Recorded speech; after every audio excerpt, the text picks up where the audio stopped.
Tahoe opened his eyes in the white room. The lights above him were too bright. They always were. He had lived in this place for all his 20 years. Today was different. Today, they would test if he was ready. "Stand," said Commander Park. Tahoe stood. His body moved without thought. They had trained him to obey since he could walk. Commander Park was a tall man with hard eyes. He looked at Tahoe not as a person but as a thing, a weapon. That was what Tahoe was, after all. A weapon made to look like a man. "Your final test begins now," said Commander Park. "Show us what you can do." They took Tahoe to the test chamber. It was a big room with metal walls. In the center stood 3 large blocks of stone. Each one was bigger than a car. The scientists watched from behind thick glass. They had made Tahoe in their lab. They had changed his body to hold and control energy. No normal human could do what he could do. Tahoe felt the power build inside him. It started as warmth in his chest, then grew hot. Hotter. Soon it felt like his skin would burn away. But it never did. The pain was part of his design. He raised his hand toward the first stone block. Energy shot from his palm. The block did not just break.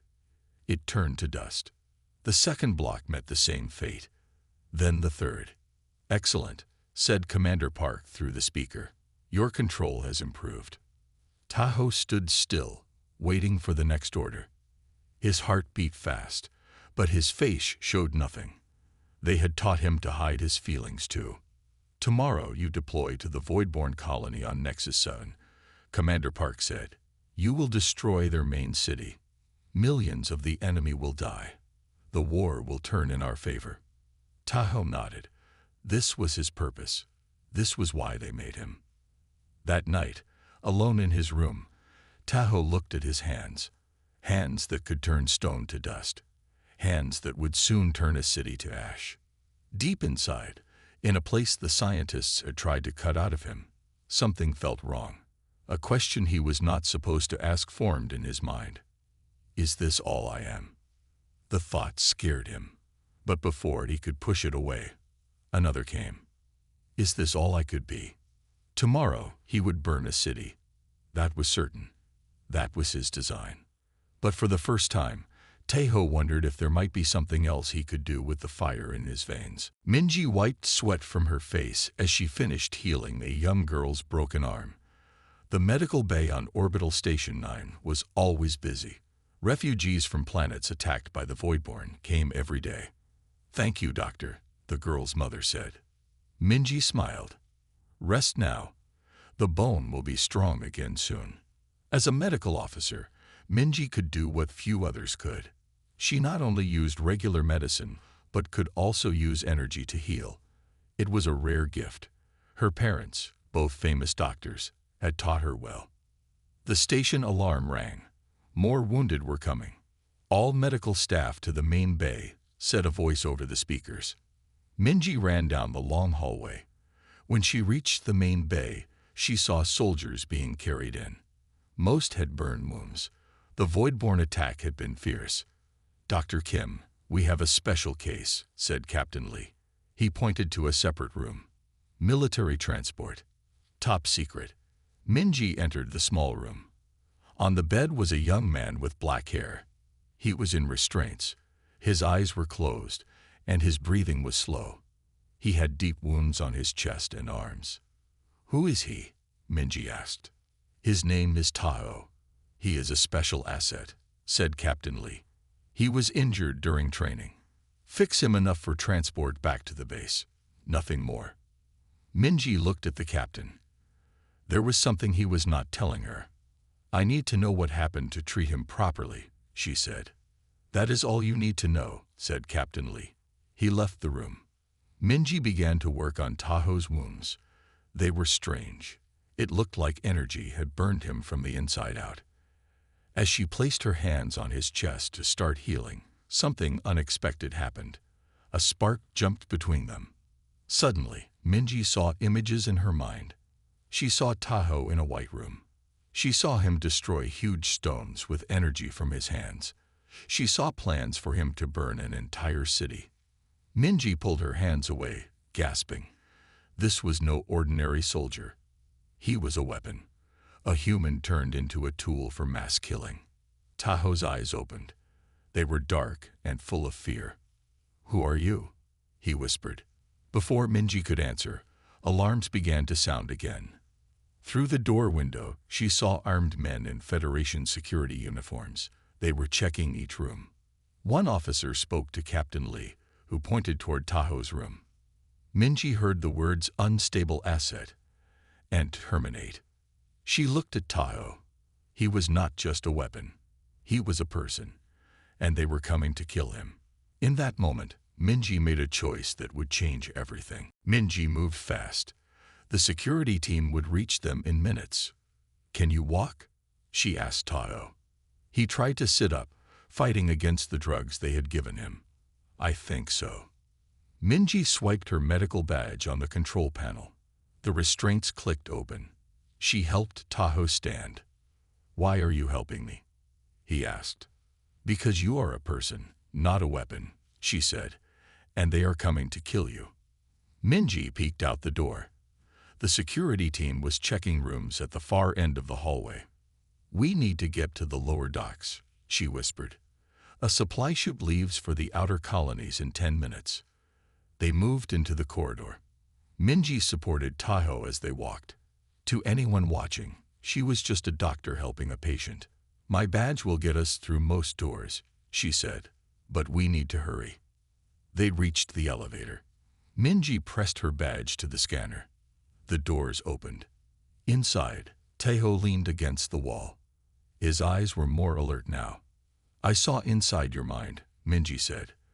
"I know what they made you to do." Taho looked down. "That is my purpose. To destroy. No one's purpose should be set by others," Minji said. "You can choose." The elevator stopped at the lower level. They stepped out into a busy loading area. Workers moved boxes onto ships. No one paid attention to them. "There," Minji pointed to a small cargo ship. "That one goes to Hana. It's far from Federation space." They walked toward the ship. They were almost there when an alarm sounded. "Attention all station personnel," said a voice. "Two fugitives are attempting to escape. A doctor and a male patient. Stop them at once." The workers looked around, confused. Minji and Taho ran the last few steps to the ship. The cargo door was open. They slipped inside and hid behind large boxes of supplies. "The ship leaves in 2 minutes," Minji whispered. Footsteps approached. A security officer checked inside the cargo hold, shining a light across the boxes. Taho felt energy building inside him. His instinct was to attack, to destroy. Minji saw his hands begin to glow. She grabbed them. "No," she whispered. "That's what they want you to be." The security officer moved closer. He was about to check behind their box when a voice called. "All clear for takeoff. Close the doors." The officer turned and left. The cargo doors closed, and the ship's engines started. Taho felt the ship move. He had never been outside the military base before. His whole body shook. "What happens now?" he asked. "We find somewhere safe," Minji said. "And you learn who you really are, beyond what they made you to be." As the ship entered space, Taho looked out a small window. For the first time, he saw stars without barriers. Something new stirred inside him. It felt like hope. The supply ship landed on Hana after 3 days. Minji and Taho had stayed hidden among the cargo boxes, eating only the food Minji had grabbed before their escape. They slipped out when the workers went to eat. The air on Hana was warm and smelled of growing things. Taho had never smelled anything like it. "Where do we go now?" he asked. "My parents once told me about this place," Minji said. "People here do not believe in war. They left Federation space long ago to live in peace." They walked away from the landing area toward green fields. In the distance, they saw a small town with simple houses. As they got closer, a woman approached them. She was old, with white hair and kind eyes. "You look lost," the woman said. "I am Elder Bomi." Minji stepped forward. We need help. We have nowhere else to go. Elder Bomi looked at them closely. Her eyes rested on Tahoe for a long time.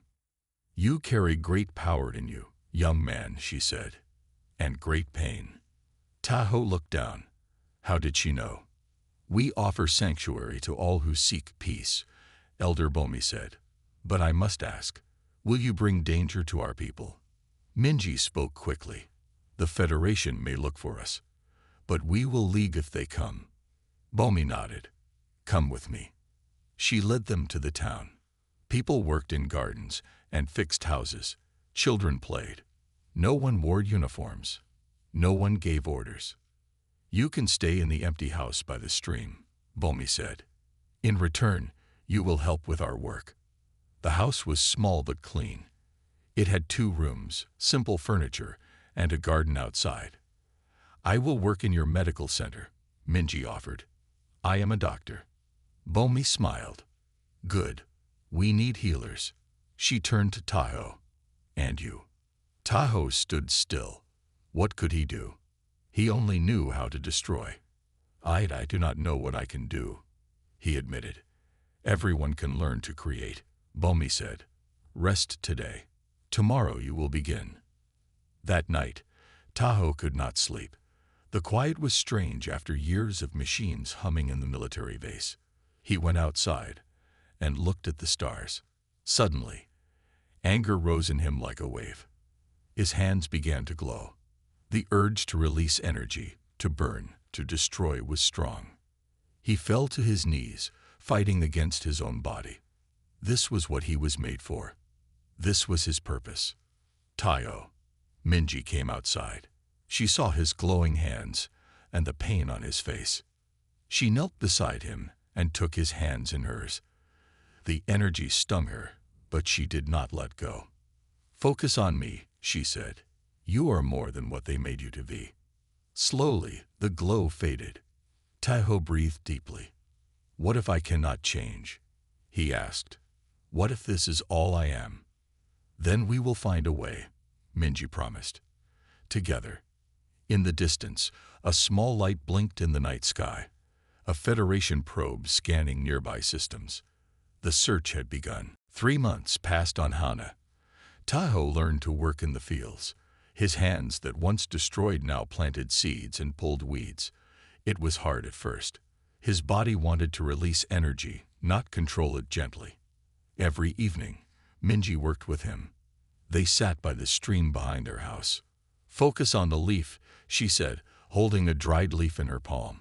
Try to give it just enough energy to warm, not burn. Tahoe concentrated. A small glow formed around his fingers. The leaf trembled but did not burn. Good, Minji smiled. Now try to direct the energy into the stem. Imagine bringing life back to it. Tahoe tried. Sweat formed on his forehead. The leaf turned slightly green at its base. It worked, he said, surprised. Minji nodded. The same energy that destroys can also heal. It depends on how you use it. Day by day, Tahoe learned more control. He could now make small plants grow faster. He could warm cold soil for seeds, but the violent urges still came sometimes, especially at night.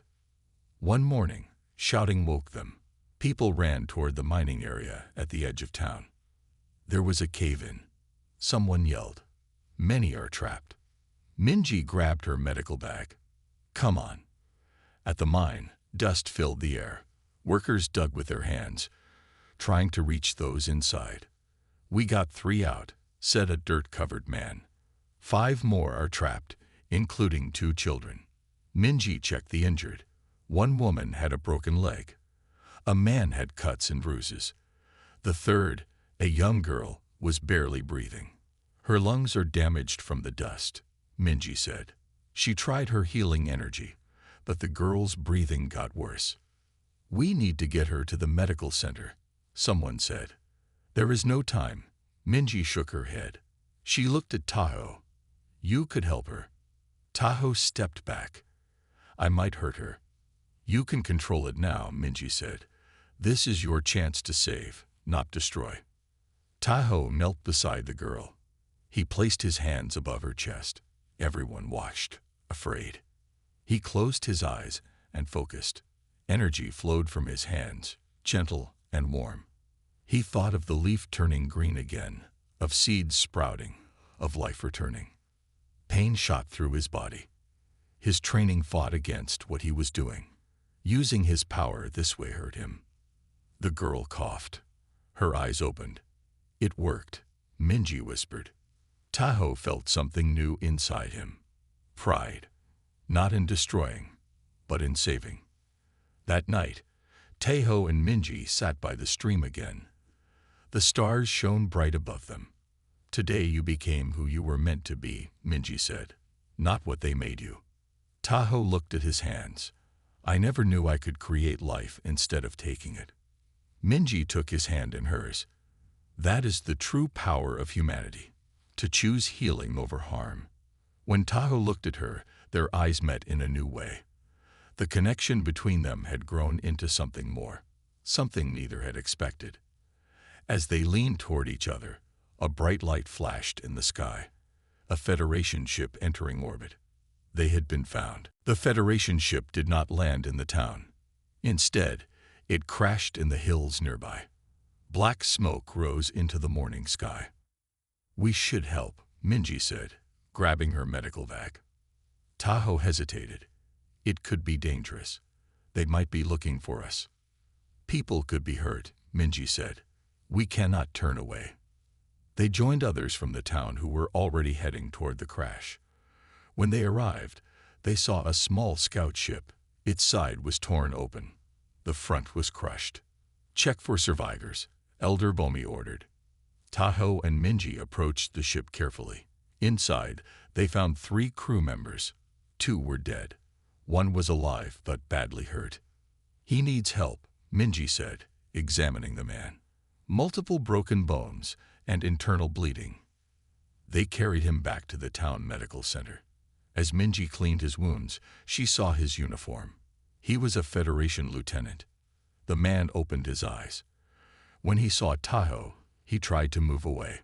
You, he gasped. The weapon. Tahoe stepped back. I am not a weapon anymore. The man looked confused.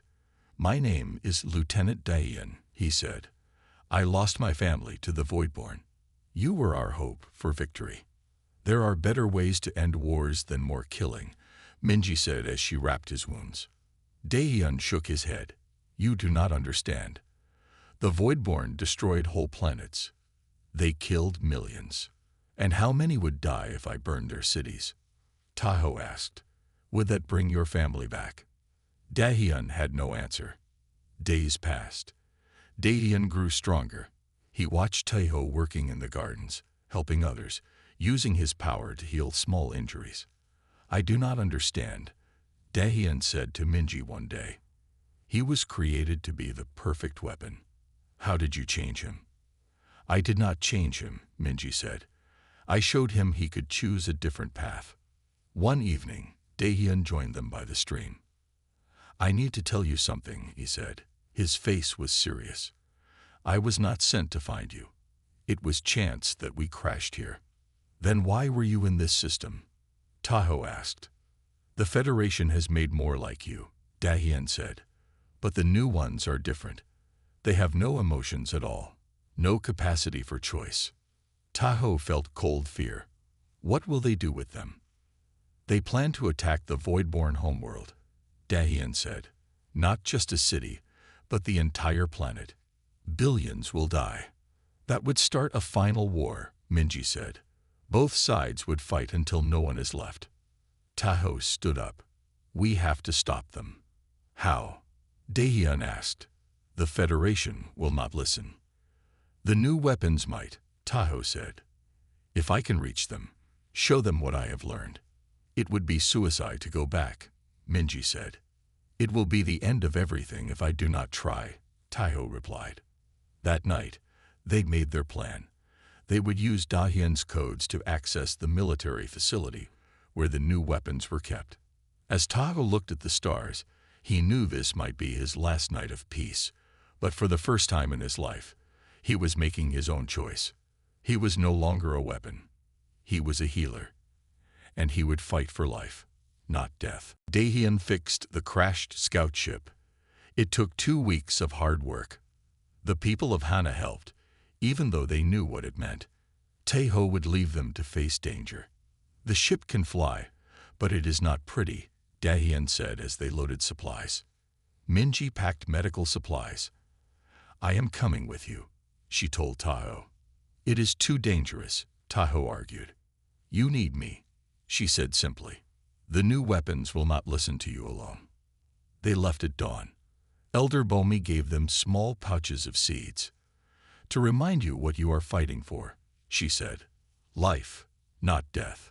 The scout ship rose into the sky. Taeho watched Hana grow smaller below them. For the first time since his escape, he was heading back to Federation space. My access code should get us into the facility, Daehyun said, but security will be tight. The journey took 4 days. They hid the ship in an asteroid field near the military base. It was a huge station floating in space with many ships around it. There, Daehyun pointed to a small dock. Service entrance. Less guards.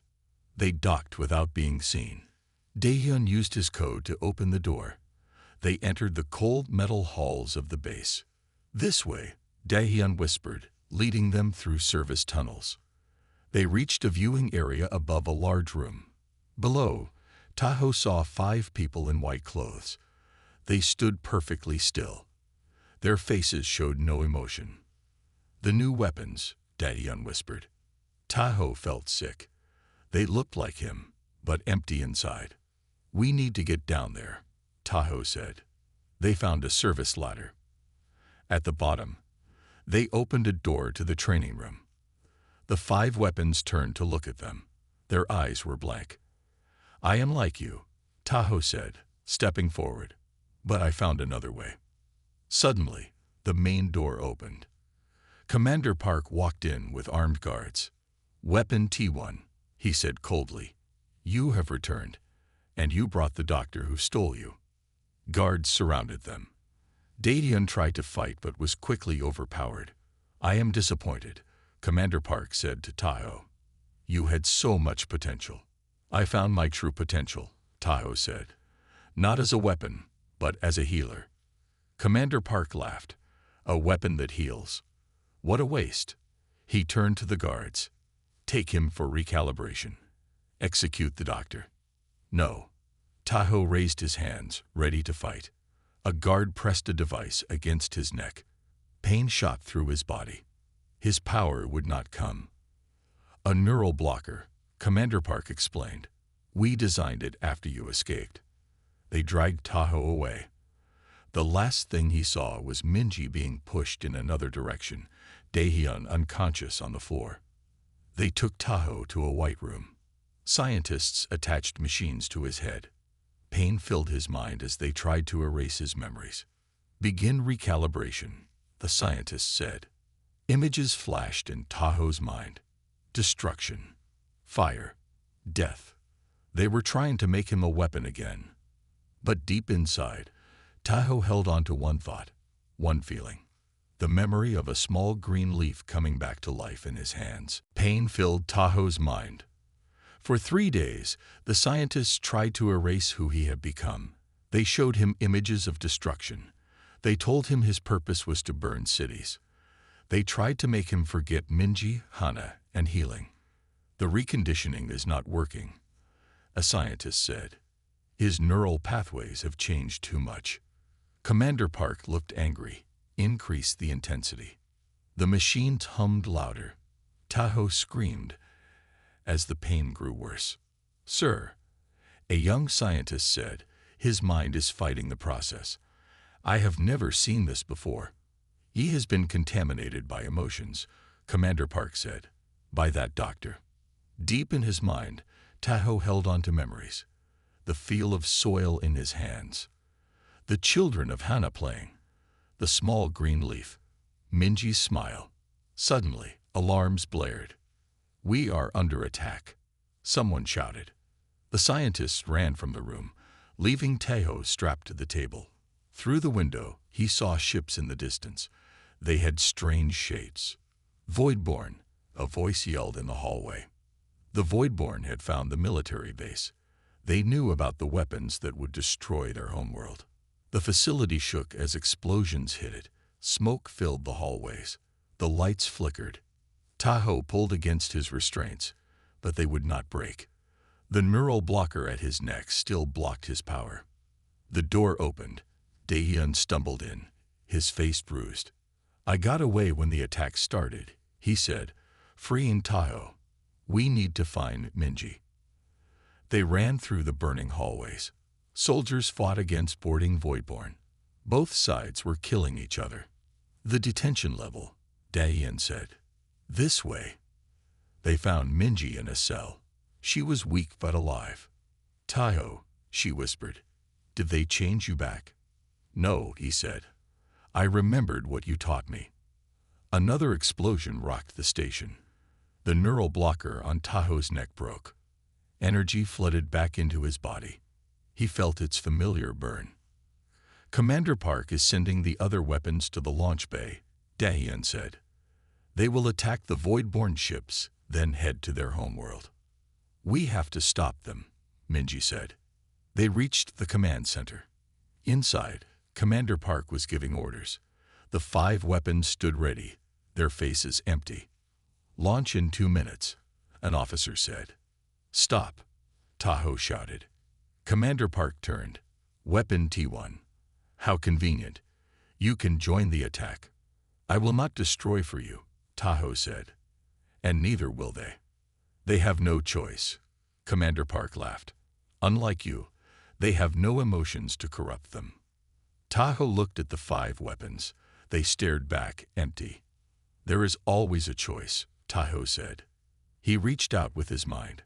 Since connecting with Minji months ago, he had learned to use his energy in new ways. Now he tried something he had never done before. He sent his thoughts, his memories, his feelings to the other weapons. Pain shot through him. It was like being torn apart from inside. But he kept going. He showed them Hannah, the people, the growing things. He showed them what it meant to heal instead of harm. The 5 weapons blinked. For the first time, confusion showed on their faces. "What are you doing?" Commander Park demanded. In that moment, as both humans and Voidborn fought around them, Tahoe made his choice. He would not be a weapon of war. He would be a bridge to peace. As Tahoe connected with the other weapons, the room grew still. Energy flowed between them, visible as light connecting their minds. "Stop him," Commander Park ordered. Guards raised their weapons. "Wait," Minji said, stepping forward. "Look at them." The 5 weapons were changing. Their empty eyes now showed confusion, wonder, and fear. They were waking up, becoming more than weapons. A huge explosion rocked the station. Part of the ceiling fell in. Through the hole, they could see Voidborn ships firing at the station. "We must launch now," Commander Park shouted. Tahoe broke the mental connection. He looked at the 5 others like him. "You have a choice," he told them. "You can destroy, or you can heal." The station shook again. Fires burned throughout the facility. Tahoe made a decision. He raised his hands and released his energy, but not as a weapon. Instead, he created a field of energy that spread through the station. Where it touched weapons, they stopped working. "What are you doing?" Commander Park demanded. "Ending the fighting," Tahoe said. His voice was strong but calm. He walked to the communication system. "This is Tahoe, the one you call Weapon T1. I am speaking to both humans and Voidborn. The killing stops now." His energy field expanded, reaching the Voidborn ships. Their weapons went silent too. Using his connection to the station systems, Tahoe shared his mind with everyone. He showed them his journey from weapon to healer. He showed them what Minji had taught him. He showed them Hannah, where people lived in peace. "We can choose a different path," his voice echoed. "We can heal instead of harm." For the first time, a Voidborn spoke directly to humans. Their leader appeared on the screen, strange and alien. We attacked because we knew you planned to destroy our homeworld, the Voidborn said. We fight only to survive. As do we, Dadian replied. We lost so many to your attacks. This cycle of destruction must end. Tahoe said, I offer myself as a bridge between our peoples. I can help us understand each other. In the days that followed, an uncertain peace began. The 5 other weapons, now awakened to their humanity, joined Tahoe. Together they formed a group that could communicate with both humans and Voidborn. Minji worked with doctors from both sides, teaching them how to adapt her healing techniques to help everyone. 6 months later, Tahoe and Minji returned to Hana. The seeds Elder Bomi had given them now grew in gardens on both human and Voidborn worlds. Did you ever imagine this? Minji asked as they walked through fields that fed both peoples. Tahoe looked at his hands. Once they had been made to burn cities. Now they helped grow food and heal wounds. No, he said, but you did. You saw something in me that even I could not see. I saw you, Minji said simply, not the weapon they try to make. In the sky above, ships from both worlds passed peacefully. There was much work still to do. Old hatreds did not die easily. But a new path had opened. Tahoe had been bred to burn cities. She had taught him to heal instead. And together, they had changed the course of 2 civilizations.